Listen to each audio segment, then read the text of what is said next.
পেছনে কাছে সব করে সব দপ্তর করে সব জায়গায় ওরা এই যে কথাগুলো বলছি, আমারও পরিবার আছে, আমারও সংসার জীবন আছে, তোমাদের বাঁচাবার জন্য বলছি, তোমাদের বাঁচাবার স্বার্থে বলছি।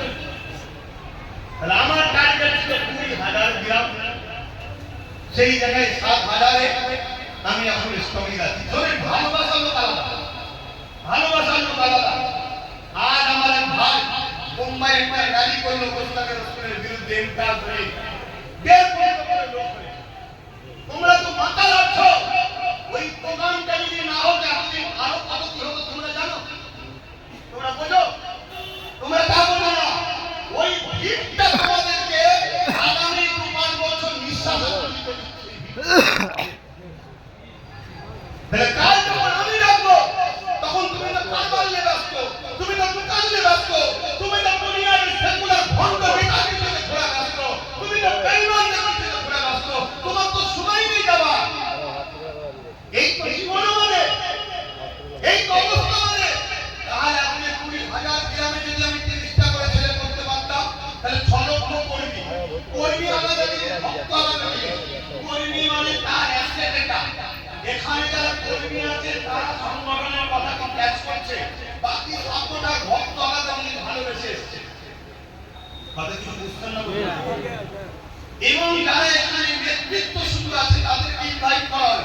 সবাই যদি বলা হয় কত লক্ষ লোক যদি এখানে ঢোকে, ঢোকার জায়গা হবে? খুব ভালো করে বুঝুন আমার ভাইরা, আমার কথাই কি আপনারা আঘাত পাচ্ছেন না? আজকে 1923 সালে একটা সংগঠন করলো আরএসএস। 100 বছর তাদের হতে চলেছে। তাদের লক্ষ্য এই দেশকে হিন্দু রাষ্ট্র বানাবে, সংবিধান এই দেশের জন্য।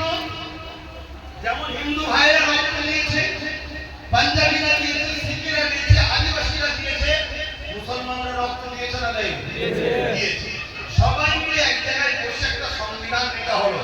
ডক্টর বাবা সাহেব আম্বেদকরের নেতৃত্বে এই সংবিধান নেওয়া হলো। দেশ চলবে এই সংবিধান অনুযায়ী।